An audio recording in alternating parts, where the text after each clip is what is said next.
I'm Simon from Tic Toc Tokyo. Yeah, and I'm Adrian from Tic Toc Tokyo. For me personally, it's been a case of ever since the start. For me, like, singing particularly is kind of innate. It's something that I can't imagine not doing. Like, there's not a day that goes by where I don't sing, even if it's just to myself, and it's really, really important. It's always been there for me. I've always had an interest in music, but I sort of had a creative background, but more in the visual arts sort of field. I didn't actually start playing something until about 6 months before I met Simon, learned to play, and so for me it's probably been about a couple of years concentrating on music. I met Adrian at a party. He played bass, and I said that I wanted to start a band. The other members, we met kind of the same way, really. So we started, working together on the band as a project, and sort of went from there. Our drummer, Nick, had a list of imaginary band names. For a while, he ran a night in the city that was called Tic Toc Tokyo as well, with a slightly different spelling.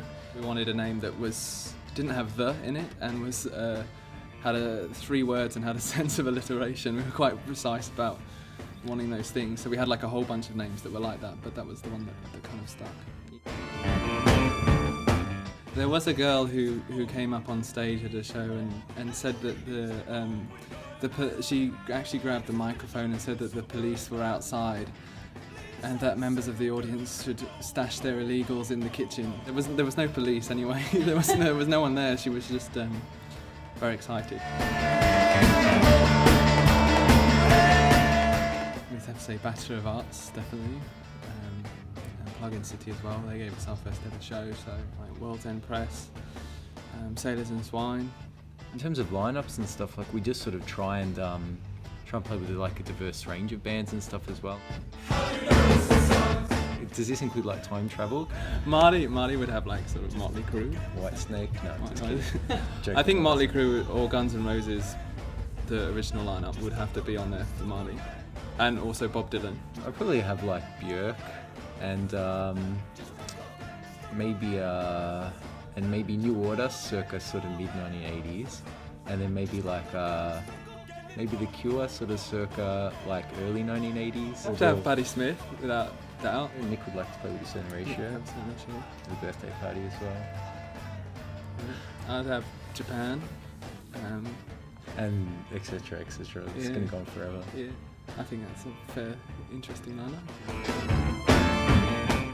Full-length album. We are doing a single as well, sort of in between the EP and the album. That'll sort of be the bridge for us. Sort of focusing on it as being like a very complete work as well. I think that's what we're sort of trying to think about, make a sort of statement of where we are.